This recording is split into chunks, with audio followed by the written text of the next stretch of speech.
Halo guys, kembali lagi berjumpa dengan Ibu Tinar di materi pelajaran menata produk dengan pokok bahasan kita hari ini tentang floor stock. Dengan SKKD 3.14 yaitu menganalisis stok floor sesuai dengan SOP, drink, food, press, dan kosmetik di supermarket, fashion, dan spot. Sedangkan prakteknya 4.14 membuat laporan stok floor sesuai dengan SOP, drink, food, press, dan kosmetik di supermarket, fashion, dan spot.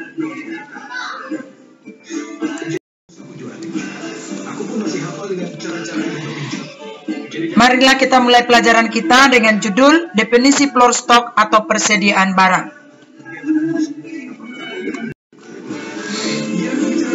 Definisi floor stock atau persediaan barang yaitu menurut John G. Well, K.R.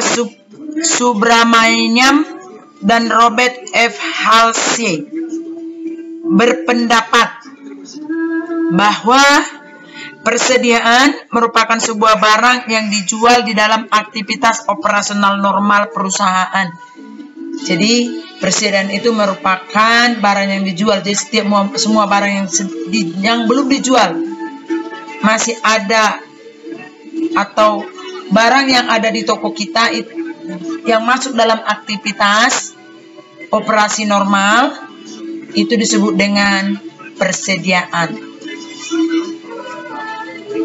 Sedangkan menurut Sofyan As-Sauri, persediaan barang ialah sebagai suatu aktivitas lancar yang meliputi barang-barang yang merupakan milik perusahaan dengan sebuah maksud supaya dijual dalam suatu periode atau dalam satu periode usaha normal, ataupun persediaan barang-barang yang masih dalam pekerjaan sebuah proses produksi, maupun persediaan bahan baku yang juga menunggu penggunaannya di dalam suatu proses produksi. Artinya Sofyan As-Sauri berpendapat bahwa persediaan itu adalah suatu aktiva lancar, ya, atau suatu barang yang dimiliki oleh perusahaan yang rencananya mau dijual, ya. Jadi belum dijual, mau dijual, dan biasanya itu ada tempat khusus. Perusahaan-perusahaan besar itu disimpan di gudang. Sementara kalau perusahaan-perusahaan kecil atau toko-toko kecil, mereka hanya menumpuk barang tersebut di suatu tempat, katakanlah di bawah rak atau di bawah meja, seperti itu. Sedangkan menurut M. Munandar, bahwa persediaan itu adalah barang atau bahan yang menjadi sebuah objek usaha pokok perusahaan. Jadi kesimpulannya bahwa persediaan itu merupakan barang yang disimpan untuk digunakan atau dijual pada periode yang akan datang. Guna mengatasi hal tersebut, dirancang sistem informasi manajemen persediaan barang yang harus diadakan untuk menjamin kelancaran dalam suatu pelayanan purna jual, serta menetapkan jadwal pengadaan dan jumlah pemesanan barang sesuai dengan kebutuhan perusahaan.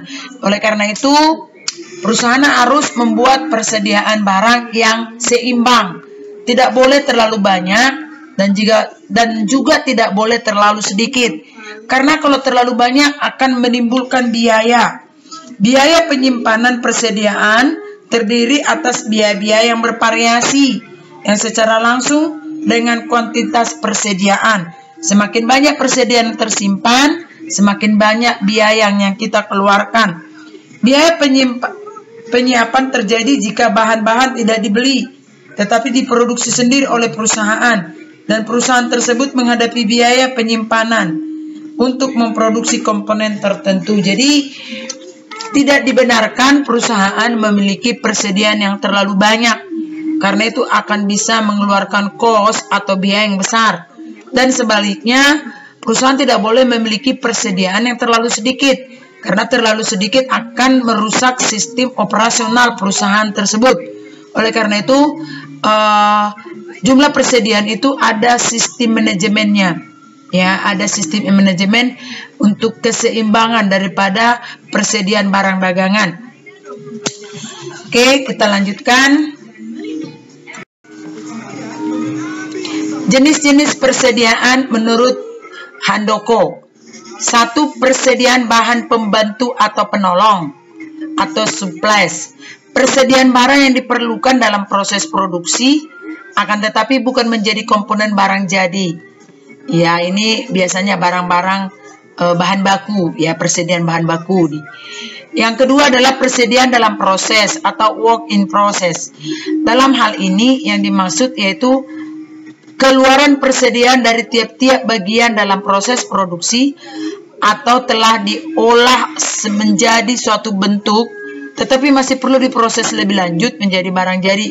Ini adalah persediaan barang setengah jadi, ya, belum barang jadi, masih mengalami proses produksi lebih lanjut.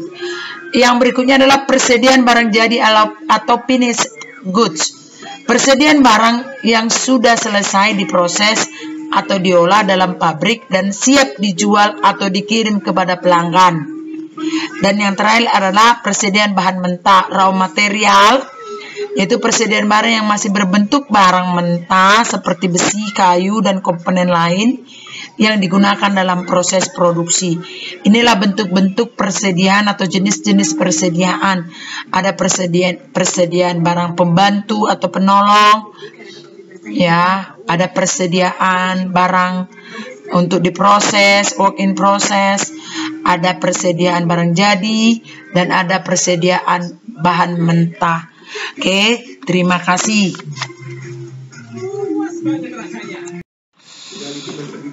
Terima kasih atas perhatiannya. Mohon maaf atas kekurangan. Saya berharap kalian bisa memahami, belajar lebih banyak, bisa melalui Google atau internet lainnya. Karena sebenarnya ilmu itu terlalu banyak di sekitar kita. Persoalannya kita mau nggak belajar, itu saja. Tetaplah semangat. Sekali lagi saya selalu berkata bahwa pandemi ini senyatanya belum meninggalkan kita. Tetaplah waspada, ikutilah protokol kesehatan. Kalau kamu keluar jangan lupa bawa masker dan gunakan masker tersebut. Jangan hanya dibawa tapi digunakan. Cucilah tangan sesering mungkin dan jaga jarak. Jangan ngumpul-ngumpul karena pandemi ini begitu membahayakan. Di beberapa hari yang lalu ada orang yang terkena pandemi, tidak ada gejala, tiba-tiba langsung tumbang, dibawa rumah sakit, meninggal. Oleh karena itu saya berharap kalian tetap menjaga kesehatan di rumah masing-masing. Terima kasih.